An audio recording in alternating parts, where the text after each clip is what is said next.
Hey everybody, welcome back to Video Game. So today we're going to continue this series on Nintendo doing Nintendo things because that's what Nintendo does. And just yesterday they released over 8,000 DMCA takedown requests to GitHub on all the different forks of the Yuzu source code. After Nintendo sued Yuzu, they settled and Yuzu was basically taken off the market.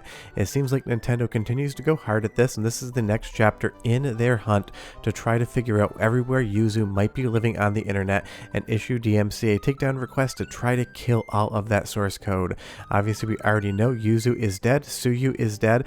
These two entities, these two emulators are no longer in active development by the original developers that were working on them. But of course, people have still been hosting this code online. It was open source, which means anyone can get access to it. And Nintendo is now going around and trying to play the game of whack-a-mole to do something like this. And you can see all the takedown requests that GitHub gets issued. They are public, and legit, this is 8,535 DMCA takedown notices. I'm sure the lawyer built a lot of hours for stuff like this. He's probably going to buy a new Porsche off this work and this work alone. And this is just a continuation of everything that was going on with Yuzu and Tropic Haze.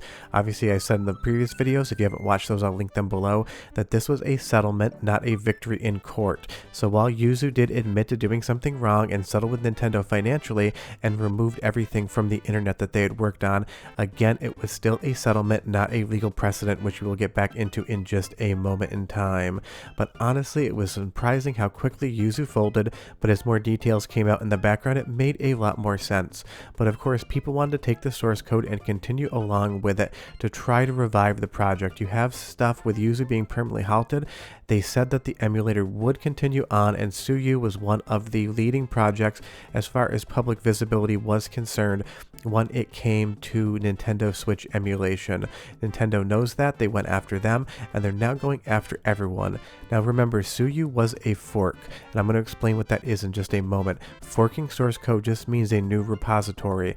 All of these forks come from Yuzu. Yuzu is going to be the main or source of all of this code, and when Nintendo sued Tropic Haze, they were really going after the Yuzu source code, and that's what we're dealing with today, and we're still talking about encryption and game checks.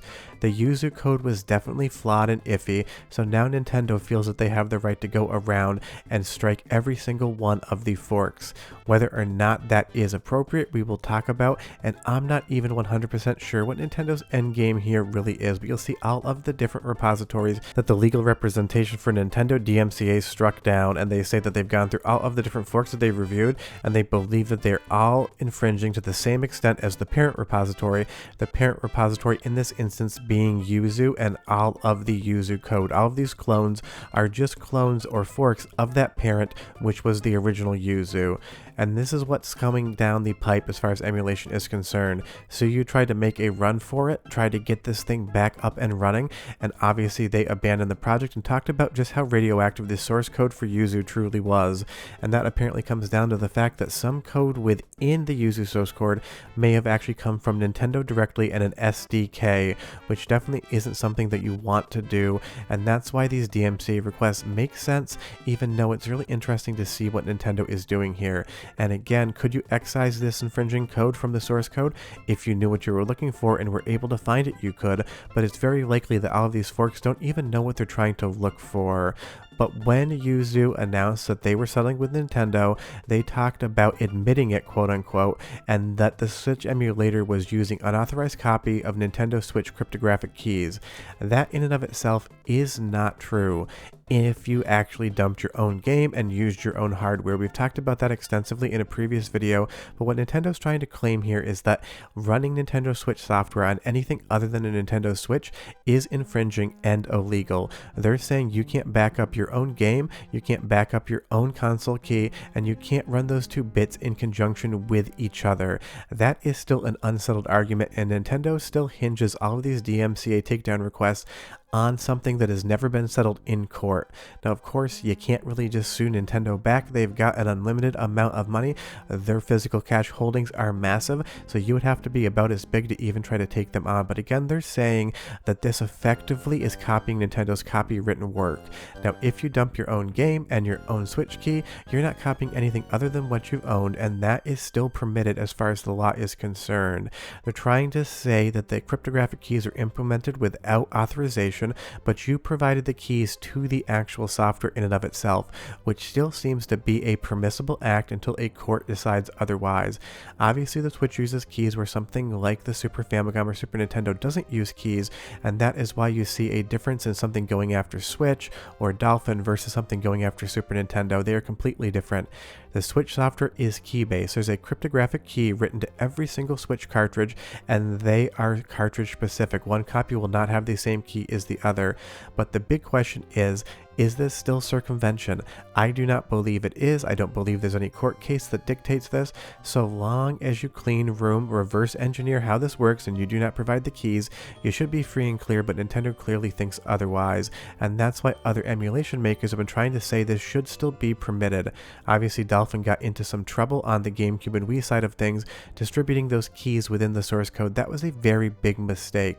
But obviously Nintendo didn't really go hard after them because that's not where the money is to be made. Going after Tropic Haze and Switch emulation, this is their current bread and butter income source, so it makes total sense that they are going to make the argument that what you're doing while dumping your own keys is illegal. But honestly, again, this is a settlement. It is not a judgment by a judge or a court, so it is not legally binding. And in this DMCA takedown request, again, they're going to say, how is the accused project designed to circumvent your technological protection measures? And they're going to talk about the keys again, and that they're saying that using the keys to run software on non-Switch hardware is circumvention. It is illegal.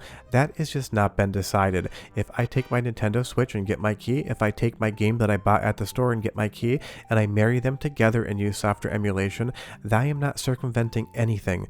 That is not decided law. Nintendo just leans on this so heavily because it is undecided. But again, I don't think they want to see the inside of a courtroom, because with previous cases that have talked about reverse engineering, if this is done in a clean room environment, I don't think Nintendo's actually going to see a victory if they bring a clean case just talking about whether or not this act of backing up your own software and using it in an emulator would be illegal, because there's so much precedent about backing up your software and clean room design.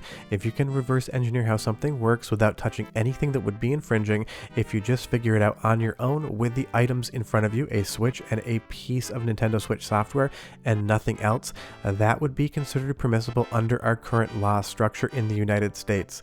And again, these videos are based on US law. It's the only area in which I have any knowledge whatsoever. And that's why you see something like Ryujinx still up, which is interesting because this still requires keys. They don't teach you how to find them, they don't teach you where to put them, but you still can't operate this emulator without providing the same sort of key set system. And that's why it's so interesting why Nintendo continues to hammer down on anything Yuzu source code, but doesn't go and try to talk about any other emulator out there. This goes back a very long time between Sony and many different entities, but Bleem was reverse engineering PlayStation BIOS to try to get an emulator to stand up, and that was considered fair use. And basically this ends by the Nintendo legal representation saying that they believe in full faith that this is the truth. Now obviously somebody like GitHub isn't going to argue with them, and before you ask me about it, yes, I'm very well aware about the Gary's Mod takedown request. That is completely different. Nintendo characters and properties were in that mod system. I think Gary's Mod is an absolutely incredible and fun thing to play around with, but as far as what Nintendo's doing here, totally makes sense. They are their characters. You could use Mario in any situation that Nintendo would not like to see him used in. This is something that I totally get why Nintendo would do, and honestly, for the first time in this entire series, I would say I 100% defend Nintendo's right to take these items down. It's a bummer they're not a cool company like Sega that allows you to use their characters in fun ways, but you can't blame Nintendo for that one.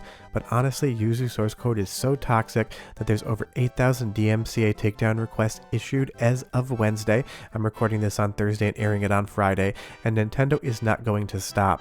I've got this sneaking suspicion though that in the next 6 months to a year, I'll be running a video in this series on Nintendo going after another Switch emulator maker. I hope to be wrong, but we'll have to find out.